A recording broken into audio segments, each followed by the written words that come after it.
Beritakanlah firman, siap sedialah baik atau tidak baik waktunya.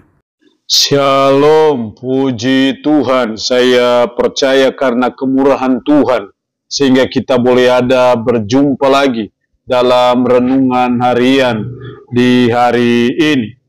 Nats firman Allah yang menjadi perenungan kita bersama di hari ini saya ambil dari Injil Lukas pasal 24, ayatnya yang ke-13 sampai dengan ayatnya yang ke-35.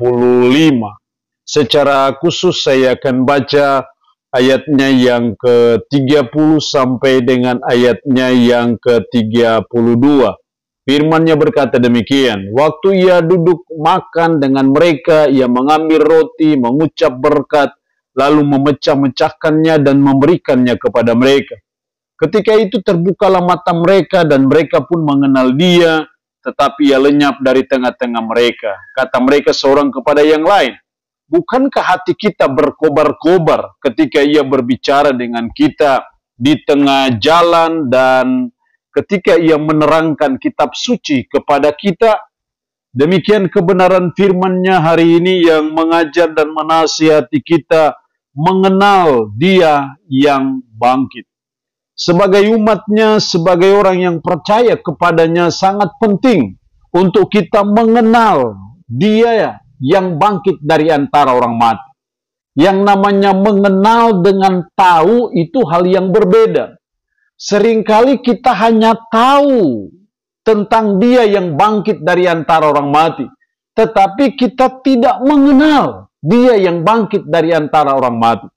Karena yang namanya mengenal itu berarti bahwa ada suatu hubungan yang akrab, yang harmonis, sehingga sampai kita mengenal siapa Dia yang sesungguhnya. Karena itu firman Allah hari ini mengajar dan menasihati kita mengenal Dia yang bangkit. Kalau kita melihat nats kebenaran firman Allah hari ini dari Injil Lukas 24 ayat 13 sampai 35, awalnya murid-murid tidak mengenal siapa Dia, ayat 16. Tetapi ada sesuatu yang menghalangi mata mereka sehingga mereka tidak dapat mengenal Dia. Tetapi pada akhirnya mereka akhirnya bisa mengenal Dia, ayat 31. Ketika itu terbukalah mata mereka dan mereka pun mengenal Dia, tetapi Ia lenyap dari tengah-tengah mereka. Awalnya tidak mengenal Dia, tapi akhirnya mengenal Dia. Lalu pertanyaannya adalah, apa yang harus kita kenal dari Dia yang bangkit dari antara orang mati? Ada dua hal penting yang harus kita kenal dari Dia yang bangkit dari antara orang mati itu. Yang pertama adalah mengenal siapa Dia yang bangkit itu.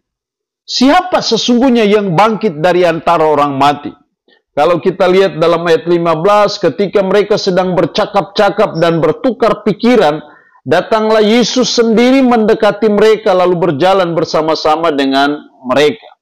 Jadi siapa Dia? Dia adalah Yesus yang adalah juru selamat kita.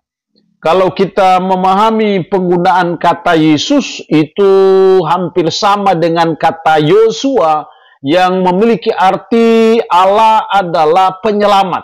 Sehingga Yesus itu artinya penyelamat. Jadi siapa Dia? Yang harus kita kenal bahwa Yesus adalah penyelamat kita. Itu hal penting yang harus kita kenal dari siapa Dia yang bangkit dari antara orang mati. Bukan hanya itu, siapa Dia yang bangkit itu. Kalau kita lihat ayat 23, dan tidak menemukan mayatnya, lalu mereka datang dengan berita bahwa telah kelihatan kepada mereka malaikat-malaikat yang mengatakan bahwa Ia hidup. Malaikat-malaikat yang memberitahu bahwa Ia hidup. Kalau malaikat yang memberitahu artinya bahwa kita tidak bisa meragukan lagi akan kebangkitan Kristus. Itu suatu fakta sejarah, fakta historis. Lalu kebangkitan Kristus itu membuktikan bahwa Yesus itu Tuhan. Kebangkitannya dari antara orang mati salah satu bukti yang kuat, yang nyata bahwa Dia adalah Tuhan, bahwa Dia adalah Allah. Jadi kita harus mengenal siapa Dia yang bangkit itu. Dia namanya Yesus juru selamat kita, tapi dia juga adalah Tuhan karena dia bangkit dari antara orang mati. Jadi siapa dia? Siapa Yesus itu? Yesus adalah Tuhan. Kenapa kebangkitannya dari antara orang mati membuktikan bahwa dia Tuhan?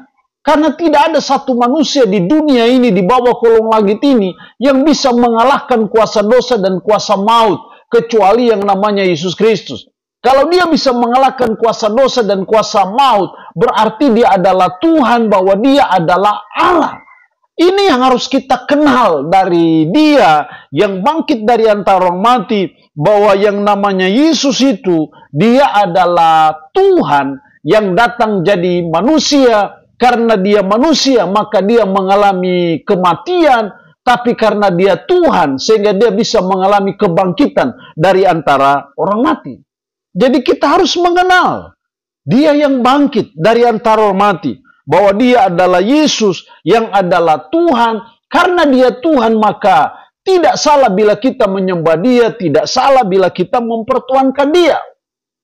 Seringkali orang mencibir kita bahwa kita orang Kristen adalah orang yang bodoh karena menyembah manusia. Kita bukan orang bodoh, kita memiliki otak. Kita punya dasar yang sangat kuat. Kenapa kita menyembah dia? Karena memang Yesus adalah Tuhan. Jadi kita bukan menyembah seorang manusia, tapi kita menyembah Tuhan yang bangkit dari antara orang mati. Dan itu membuktikan bahwa Tuhan yang kita puji dan kita sembah itu tidak salah alamat bila kita mempertuhankan dia sebagai Tuhan dan penyelamat kita. Itu berarti bahwa harusnya kita mantapkan iman kita kepada Yesus Kristus. Karena kebangkitannya itu tidak diragukan lagi. Bahwa dia adalah Tuhan, bahwa dia adalah Allah. Karena itu patut dan layaklah kita puji, kita sembah dia.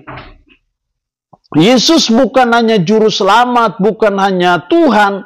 Tapi dalam ayat 26, bukankah Mesias harus menderita semuanya itu dan untuk masuk ke dalam kemuliaannya? Jadi Yesus itu juga siapa dia? Yesus itu juga adalah Mesias. Walaupun konsep Mesias bagi orang Yahudi beda dengan konsep Mesias yang dimaksud oleh Yesus. Mesias bagi orang Yahudi adalah dialah yang akan membebaskan mereka dari penjajahan Romawi. Sementara Mesias yang sesungguhnya adalah Mesias yang harus menderita untuk penebusan dosa kita. Jadi kita harus mengenal dia yang bangkit. Namanya Yesus yang adalah juru selamat. Yesus adalah Tuhan. Tapi juga Yesus adalah Mesias. Ini harus kita kenal dengan baik, dengan benar. Sebagai umat, sebagai orang yang percaya kepadanya. Yang kedua, kita harus mengenal dia yang bangkit. Apa yang harus kita kenal? Yang pertama tadi mengenal siapa dia yang bangkit itu. Siapa Yesus itu? Yang kedua sekarang kita harus mengenal apa karyanya bagi kita. Kita harus mengenal dengan baik apa yang Yesus buat bagi kita, apa karyanya bagi kita manusia berdosa. Dalam ayat 20, tetapi imam-imam kepala dan pemimpin-pemimpin kami telah menyerahkan dia untuk dihukum mati dan mereka telah menyalibkannya. Terus juga dalam penjelasan ayat 27, lalu ia menjelaskan kepada mereka apa yang tertulis tentang dia dalam seluruh kitab suci. Apa yang tertulis tentang dia yang bangkit dari antara orang mati dalam seluruh kitab suci. Mulai dari kitab-kitab Musa dan segala kitab nabi-nabi. Ayat 27 memberi keterangan bahwa dia sudah dinubuatkan. Mulai dari kitab mula-mula yang namanya kitab Taurat atau kitab Musa. Dan juga segala kitab nabi-nabi sudah menjelaskan. Apa yang dijelaskan, dinubuatkan dalam kitab Taurat atau kitab Musa ataupun kitab nabi-nabi. Yaitu karyanya bagi kita manusia berdosa. Bahwa dia akan datang, dia akan mati. Tapi dia akan bangkit pada hari yang ketiga. Untuk menebus dosa manusia, untuk menyediakan jalan keselamatan bagi kita manusia berdosa. Jadi ini hal yang kedua, mengenal dia yang bangkit, mengenal apa karyanya bagi kita. Bahwa dia sudah mati demi dan untuk menebus dosa kita. Dan penebusannya tidak sia-sia dan tidak percuma karena kebangkitannya dari antara orang mati. Kebangkitannya dari antara orang mati menjamin ataupun menggaransi bahwa karya penyelamatannya bagi kita manusia berdosa melalui salibnya. Itu berarti bahwa salib itulah yang membuka sorga terbuka lebar bagi kita manusia berdosa yang sebenarnya tidak pantas dan tidak layak menerima sorga. Jadi kita harus mengenal karyanya bagi kita. Apa yang Yesus buat bagi kita. Dia rela menderita di bukit Golgota sampai dia mati dan bangkit pada hari yang ketiga. Tidak lain dan tidak bukan adalah untuk menebus dosa kita. Tidak lain dan tidak bukan adalah untuk mengalahkan kuasa dosa dan kuasa maut. Sehingga orang yang percaya kepada Yesus Kristus, walaupun mengalami kematian, tapi kematian bukan lagi menuju kepada penghukuman di neraka. Tapi kematian itu sebagai pintu gerbang menuju kepada kemuliaan spesial, khusus, hanya bagi orang yang percaya ataupun beriman kepada Yesus Kristus. Mengenal karyanya bagi kita, itu sesuatu yang amat-amat penting dalam hidup kita. Karena pengenalan kita akan karyanya bagi kita seharusnya dan sepatutnya mendorong kita, memotivasi kita untuk melayani Dia, mendorong kita, memotivasi kita untuk menjadi saksi bagi Kristus, memotivasi kita untuk berbuat apa saja, lakukan apa saja bagi Dia, karena karyanya yang luar biasa bagi kita manusia berdosa. Allah yang punya firman ini memberkati kita dengan firman-Nya di hari ini. Amin. Mari kita berdoa. Puji syukur untuk kebenaran firman-Mu hari ini, yang mengajar dan menasihati kami mengenal Dia yang bangkit. Apa yang harus kami kenal dari Dia yang bangkit dari antara orang mati? Mengenal siapa Dia yang bangkit itu. Dan mengenal apa karyanya bagi kami. Dari siapa Dia kami tahu bahwa namanya Yesus yang artinya juru selamat. Namanya Yesus yang bangkit itu membuktikan bahwa Dia Tuhan. Tetapi Dia juga adalah Mesias. Itulah yang harus kami kenal. Tapi juga kami harus mengenal karyanya bagi kami. Bahwa Kristus mati di Kalvari demi dan untuk menebus dosa kami. Dan kematian-Mu tidak sia-sia karena kebangkitan-Mu dari antara orang mati. Karya Kristus yang luar biasa, yang spektakuler bagi kami manusia berdosa. Ini yang harus kami kenal bagi pribadi yang bangkit dari antara orang mati. Roh-Mu yang kudus, tanamkan dan meteraikan firman ini dalam hati dan pikiran kami. Sanggupkan kami untuk kami bisa memperlakukan firman ini dalam kehidupan kami sehari-hari. Hamba mohon berkat bagi umat-Mu yang mendengarkan renungan harian di hari ini. Yang sakit hamba berdoa dalam nama Yesus. Tuhan lawat, Tuhan jamah, Tuhan sembuhkan dari sakit penyakit yang diderita. Terpuji-pujilah nama-Mu. Dalam nama Tuhan Yesus Kristus kami berdoa. Amin. Shalom. Tuhan Yesus memberkati kita dengan firman-Nya di hari ini.